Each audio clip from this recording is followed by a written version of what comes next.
पहला, ग्रामीण भारत में सूचना प्रौद्योगिकी की भूमिका। सूचना प्रौद्योगिकी और स्वास्थ्य। सूचना प्रौद्योगिकी ग्रामीण क्षेत्र में स्वास्थ्य की पहुंच बढ़ाने में अत्यंत महत्वपूर्ण है। इसका पहला उदाहरण अंडमान एवं निकोबार मेडिसिन की सेवाओं के रूप में दिखा। अब अनेक गांवों में प्राथमिक स्वास्थ्य सेवाएं एवं टेली मेडिसिन के माध्यम से पहुंचाई जा रही है। विशेषज्ञ डॉक्टरों के परामर्श और उनके द्वारा इलाज अब वीडियो कॉन्फ्रेंसिंग के माध्यम से ग्रामीण क्षेत्रों में भी उपलब्ध कराया जा रहा है। सरकार की महत्वाकांक्षा आयुष्मान योजना को विस्तार देने के लिए टेली मेडिसिन के व्यापक प्रयोग से जुड़ी है। सूचना प्रौद्योगिकी और ग्रामीण जनता। ग्रामीण युवाओं के लिए सूचना एवं संचार प्रौद्योगिकी की भूमिका निरंतर महत्वपूर्ण होती जा रही है। यह युवाओं को सशक्त और सक्षम बनाने, नए कौशल प्राप्त करने एवं रोजगार के नए अवसर उपलब्ध कराने में इनकी भूमिका है।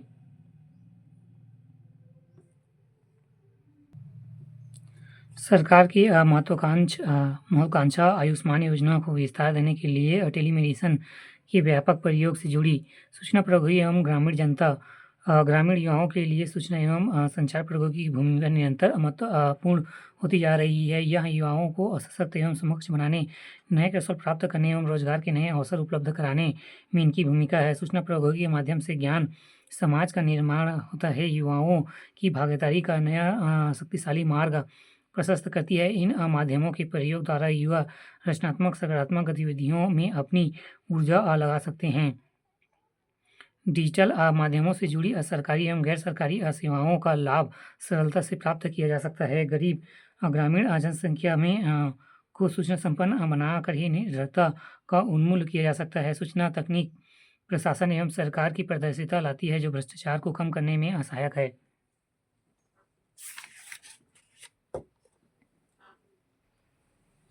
सूचना प्रौद्योगिकी से जुड़े कल्याणकारी योजनाएं। डिजिटल साक्षरता अभियान देश भर में सभी राज्यों में केंद्र शासित प्रदेशों में आंगनबाड़ी आशा कार्यकर्ताओं तथा राशन डीलरों को IT प्रशिक्षण प्रदान किया जा रहा है एवं ताकि डिजिटल डिवाइस को भरा जा सके। डिजिटल इंडिया इस कार्यक्रम के माध्यम से देश के ग्रामीण क्षेत्र में डिजिटल अंतरसंरचना का विस्तार किया गया है। इससे ग्रामीण अर्थव्यवस्था में परिवर्तन और ग्रामीण क्षेत्रों में अकुशल रोजगार का सृजन किया जा सके। आधार योजना। आधार जो कि डिजिटल पहचान का माध्यम है, साथ ही साथ सामाजिक एवं वित्तीय समावेश है। सार्वजनिक क्षेत्रों की डिलीवरी संबंधित सुधार एवं वित्तीय बजट का प्रावधान सुविधा बढ़ाने और जन केंद्रित शासन को लाते हैं। BPO योजना। भारत में BPO संवर्धन योजना के तहत देश भर में BPO केंद्रों की स्थापना की जाएगी। इससे गांव और छोटे शहरों का ढांचागत विकास एवं मानव संसाधनों की क्षमता निर्माण हो सकेगी।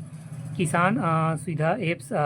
यह एक सर्वव्यापी मोबाइल ऐप है जो भिन्न मौसमों, बीज, उर्वरक एवं कीटनाशकों, कृषि मशीनरी एवं कृषि सलाहकारों, पौधों संरक्षण, बाजार मूल्य आदि जानकारी प्रदान करता है। पूसा कृषि ऐप। यह ऐप किसानों को कृषि संबंधी समस्याओं को आसानी से समझने और मौसम की जानकारी प्राप्त करने में सहायक है।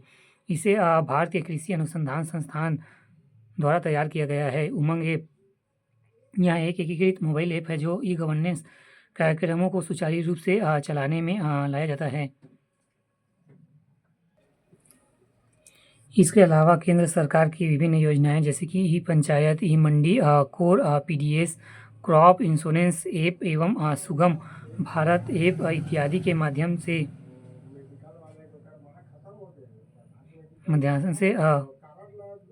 ग्रामीण क्षेत्र में सूचना क्रांति सुनिश्चित करने का प्रयास किया जा रहा है। ग्रामीण भारत में सूचना प्रौद्योगिकी के विस्तार में बाधाएं, उभरती समस्याएं। ग्रामीण क्षेत्र में आज भी बिजली की निरंतरता, पहुंच और दूरस्थ इंटरनेट सुविधाओं की अनुपलब्धता बड़ी बाधा है। ग्रामीण क्षेत्रों में डिजिटल साक्षरता की कमी एवं ग्रामीण जनता में सूचना प्रौद्योगिकी को लेकर स्वीकार्यता कम है। सूचना प्रौद्योगिकी के विस्तार हेतु निवेश एवं तकनीकी रूप से दक्ष मानवीय श्रम से जुड़ी सीमाएं। सूचना प्रौद्योगिकी को जानने और ना जानने वाले लोगों के बीच दूरी लगातार बढ़ती जा रही है और इस डिजिटल डिवाइस कहा गया है यह दूसरी समाज की विषमताओं की नई समस्या को जन्म देती है। सूचना प्रौद्योगिकी के विस्तार में साइबर अपराध का बढ़ता प्रभाव ग्रामीण क्षेत्र में आधुनिक नुकसान पहुंचा रहा है क्योंकि वहां डिजिटल साक्षरता और जागरूकता का अभाव पाया जाता है। पश्चिमी संस्कृति एवं सकारात्मक वयों के साथ साथ नकारात्मक वह भी भारतीय संस्कृति में प्रवेश करने लगे। सांप्रदायिकता, आतंकवाद को बढ़ावा एवं अश्लील जैसे नकारात्मक तत्व सहज ये देखने को मिल रहे हैं। पूर्व वर्षों में पूछे गए प्रश्न। भारत ग्रामीण समुदाय के लिए सूचना एवं संचार प्रौद्योगिकी की भूमिका का विस्तृत रूप में वर्णन कीजिए। ये टेक्नोलॉजी से कृषि क्षेत्र में लाभ को देखिए। सूचना प्रौद्योगिकी से आप क्या समझते हैं? भारत ग्रामीण में इसके योगदान का वर्णन कीजिए। ग्रामीण क्षेत्रों में सूचना प्रौद्योगिकी के उपयोग में 4 क्षेत्र के नाम बतलाइए। सूचना ग्राम परियोजना के उद्देश्य लिखिए। सामान्य व्यक्ति के लिए ई गवर्नेंस लाभदायक है। संचार के किन्हीं 4 क्षेत्रों के नाम लिखिए जिसमें कंप्यूटर का उपयोग किया जाता है। सूचना प्रौद्योगिकी से आप क्या समझते हैं? 2021।